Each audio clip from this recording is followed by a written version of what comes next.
Hello everyone. Well, it's a good cool 36 degrees this morning, so not exactly the weather you want to have to be playing in the water, but I'm going to start running the water line today, so I got to pump the water out of the hole. See what we can do.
Oh yeah.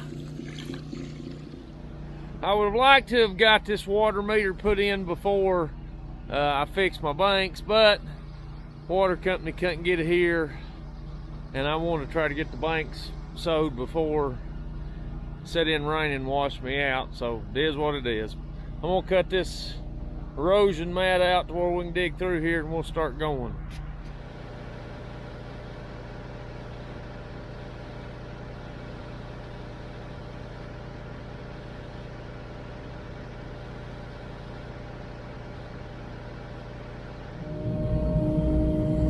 Frost line's 12 inches here, so I think they're about, they said the water department, they run at about 18 inches.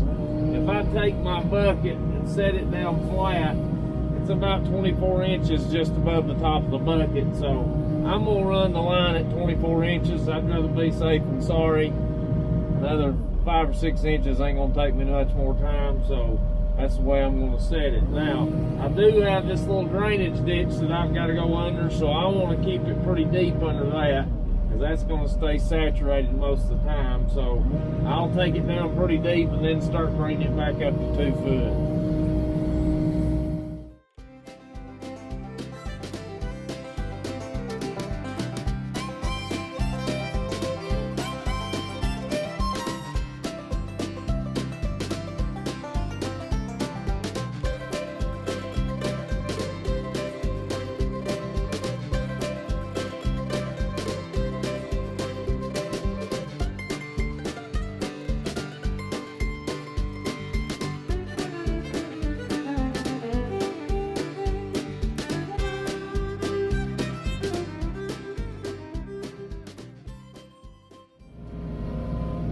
Well, I'm gonna keep going. I'll see you back when it gets daylight.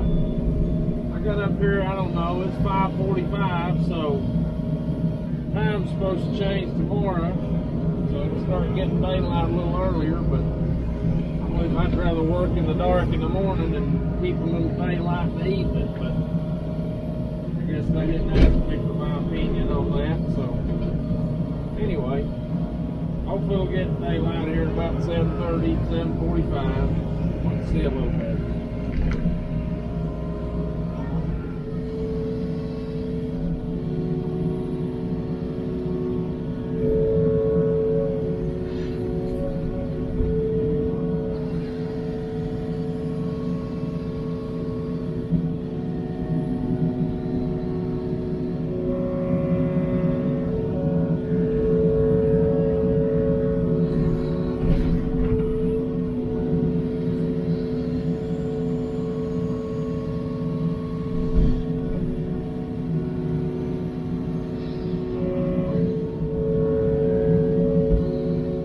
Well, things are moving along, making decent progress. It's hard in the dark. That light, it shadows, but anyway, it's a little slower going when you're in the dark. But I've hit a little roadblock, and it's a Cat 308.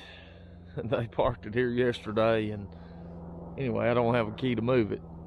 So anyway, he's supposed to come up here today and work, so hopefully he'll be here in a little while, move that thing out of the way. I'll have to move this pile of dirt and continue right on up through there where that dozer's sitting. So I'm gonna go ahead over here and tie the line into the water meter. That way I ain't sitting here doing nothing. I am installing, I'm gonna put a 1-inch line. I've got a long way to go, which pressure is pretty good. I think there's about 90 pounds on this line down here. But I'm gonna run this 1-inch line, that way I've got plenty of volume up there. But out of the water meter, they've got a 3/4 inch male coming out of the water tap. So basically I'm gonna tie in a 3/4 to a 1-inch female, and I'm gonna tie into, this is underground rated, but the name on it is Phil Mac. But anyway, the water line will come in here and just sort of a compression, you tighten that down on it. So I'm gonna go over and try to wade through the mud and get these on there, at least get the line set on, and maybe go ahead and get it run through the ditch while I'm waiting on Wayne to come move that machine.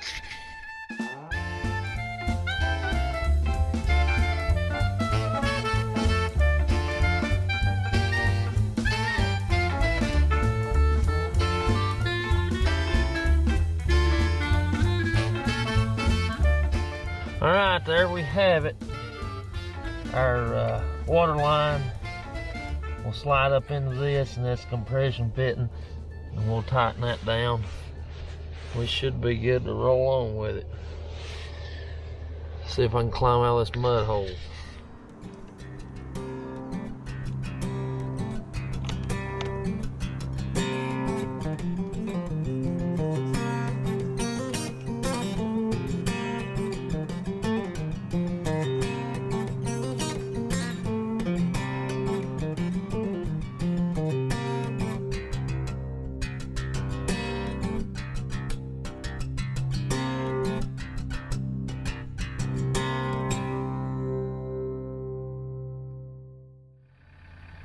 Well, let's try to wrestle some water line.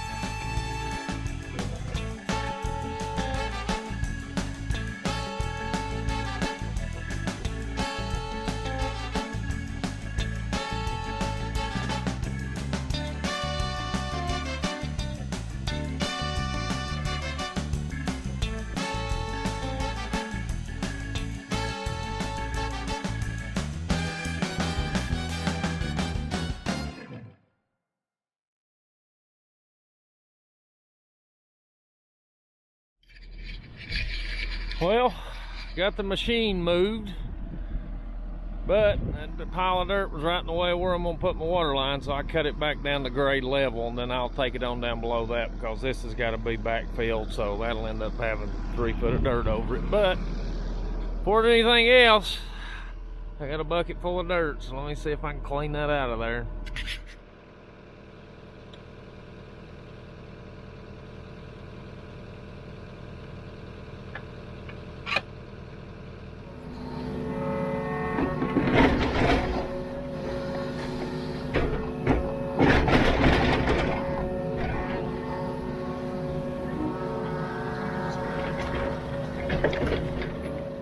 Well, luckily, that was just a small seam of rock down there. That was slate.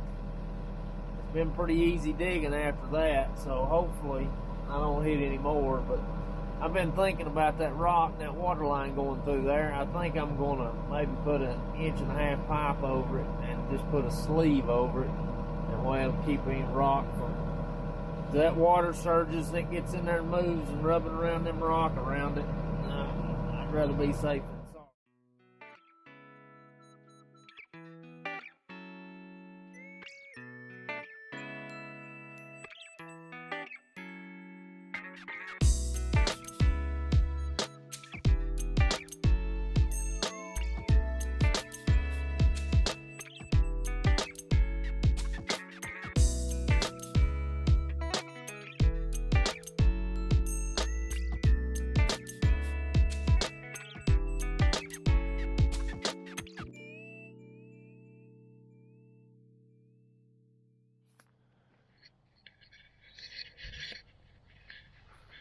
Well, I had to call it quits early yesterday. My little boy turned 10 last week. We had him a birthday party. So I usually don't work on Sundays, but sometimes you got to get the ox out of the ditch. So I'll come back up here this afternoon, and I got to try to get the rest of my water line covered up. One thing I'm going to do is, house is going to be up there, garage and everything, and I'm going to be a long way away from water. So I probably won't use it that much, but I'm going to put a frost-free water hose bib down here at the bottom of the hill in case you ever needed water. So I'm going to tie into this line along in here and kind of run it up the hill here and keep it out of the way. As soon as I put it in, it'll be in the way of something else, but I fell in the trench. But anyway, I've run into, yesterday when I was digging this line through here, I run into these slate rock. I'm a little high there, but I'm still about 18 inches, 19 inches below the ground level. But I'm not real comfortable with putting this water line in here and backfilling it. So what I went and bought was 30 foot of 1.25" schedule 40 PVC. So I'm gonna go out to the end, tie in or slip it over it, and run it down here and basically run this water line in the sleeve. So I'll sleeve it all the way back to, I've got slate here. So I'll probably tie in and put my frost-free water spigot. I'll put it up here kind of out of the bottom, and then I'll run that 1.25" back here all the way through this rock. And once I get to about right here, I sort of just hitting rock here, and once I get to about right here, I'm out of it. So anyway, that's the plan for today. Ain't got much time, but we'll try to slip that sleeve over it, try to get it covered up today. I only bought 300 foot of line, so I've got a long ways to go, but I was wanting to buy a 1,000-foot roll. That way I could run it all the way to the house. They didn't have any. I was gonna get 500-foot roll. They didn't have any yet, so 300's all I could get. So I'm gonna have to put a joint in it. Didn't really want to, but it is what it is. So I'll run it out there and stub it up, and then next week maybe I can tie into it and run it on up the hill and get it stubbed out up there. But let's see what we can get done.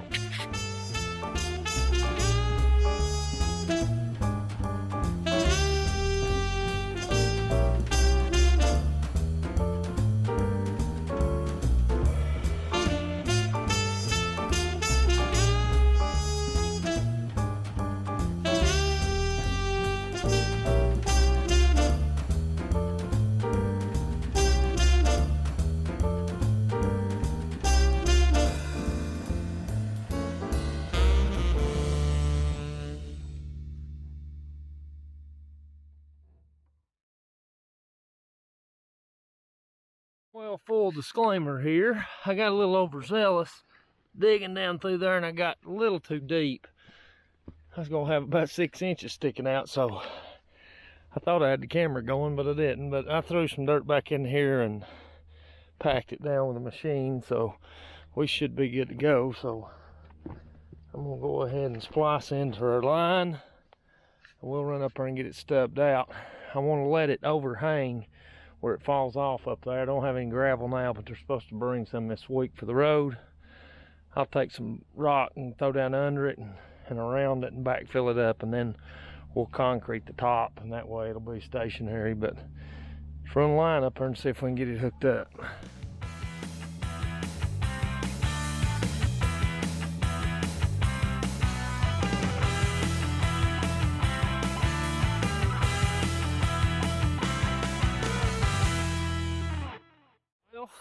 Change of plans. If you are putting a reliable Woodford quality, frost-free, what do you call these things? Yard hydrant. Well, I thought it was a male on the end, but it's a female. So anyway, this would work, but I got to tie into a 1-inch fitting for my pecs. So get you a male, and I'm running a 1-inch line. So if I was running 3/4, I could have come in here, tied in a 3/4 there to the pecs and been all right. But I got to come up to a 1. So anyway, change of plan. We'll cover the line up and leave the end open.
Got me a new camera boom.